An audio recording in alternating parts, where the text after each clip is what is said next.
Hey everybody, I am Gus G from the band FIREWIND, and I don't know what the fuck to say.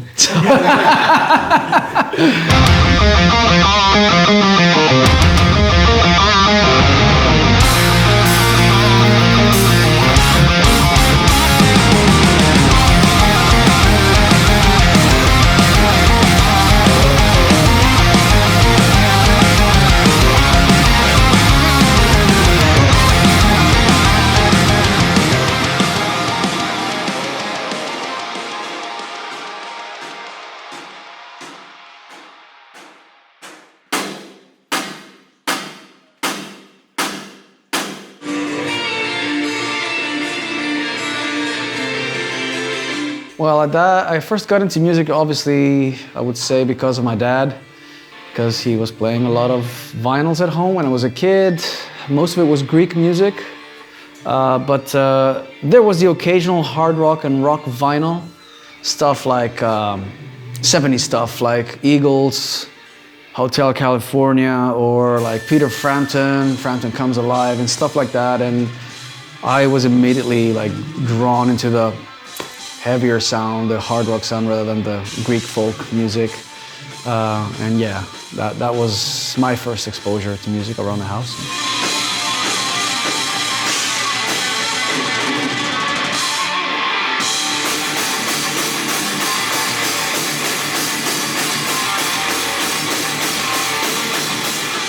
I think what drew me to the guitar was definitely the vinyl of Frampton, Peter Frampton Comes Alive, because it was a big gatefold vinyl and you could see Frampton there with his Les Paul, and he just looked so cool, man. And you know, he was doing the thing with a talk box, and when I was a kid I thought that was like some kind of robot talking, and I thought, how can you make the guitar talk like that?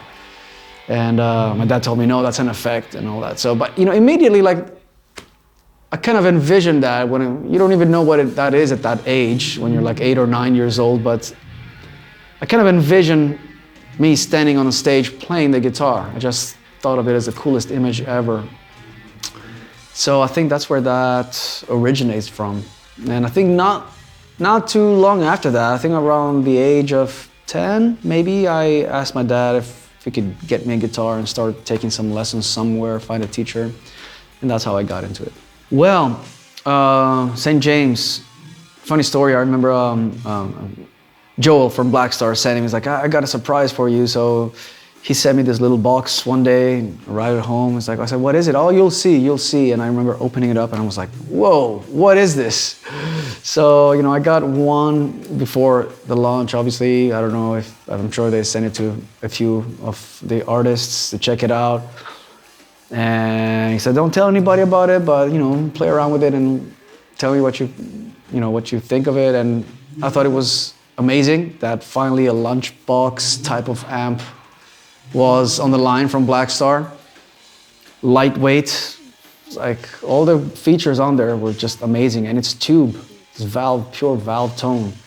And to me, that's what matters. I still, you know, in a world of digital modules and effects processors, I'm one of the, I guess, few guys that still like to go back and play tube amps. And this amp, it's amazing. It's really easy to travel with, you know, I mean, nowadays I used to have all these big cases rolled into and shipped everywhere around the world. Now I just pick up the St. James amp and I just go into the plane, like into a flight as a carry-on piece. It's great.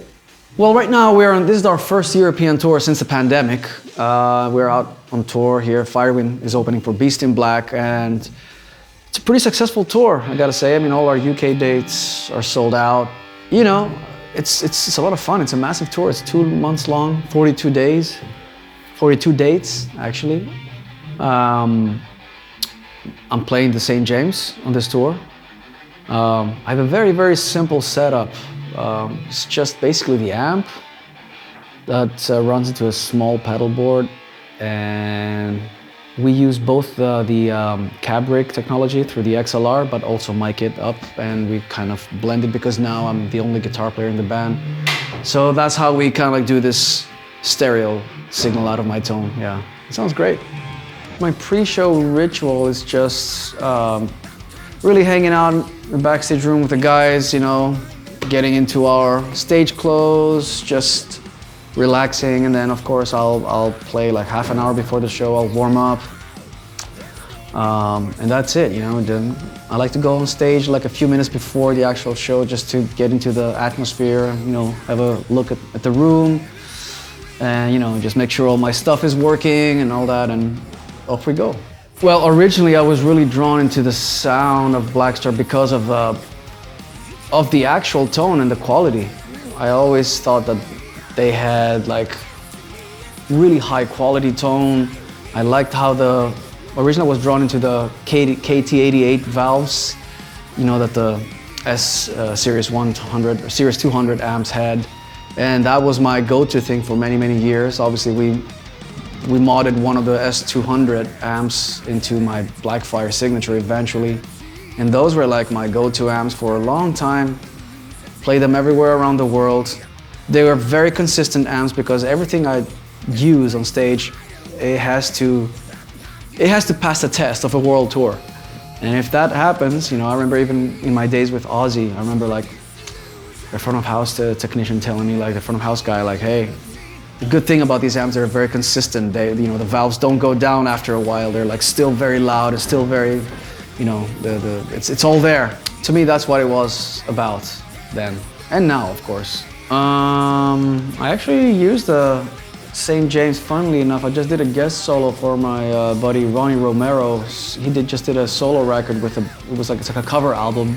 And he asked me to do a solo. He covered No More Tears by Ozzy, and he asked me to play the solo.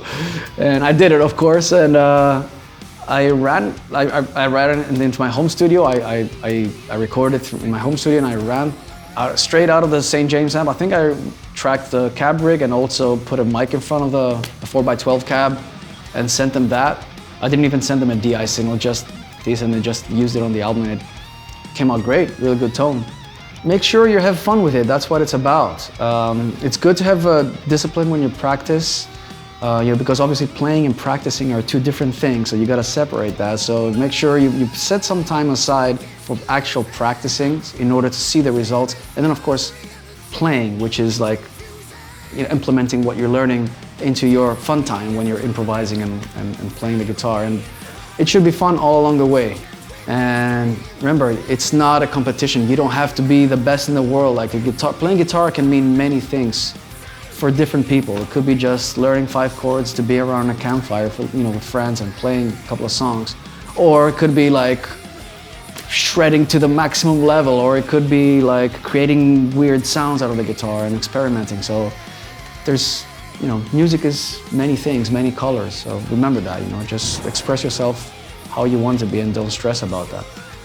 Hey folks, Gus G from FIREWIND here. Thank you for watching, and keep rocking.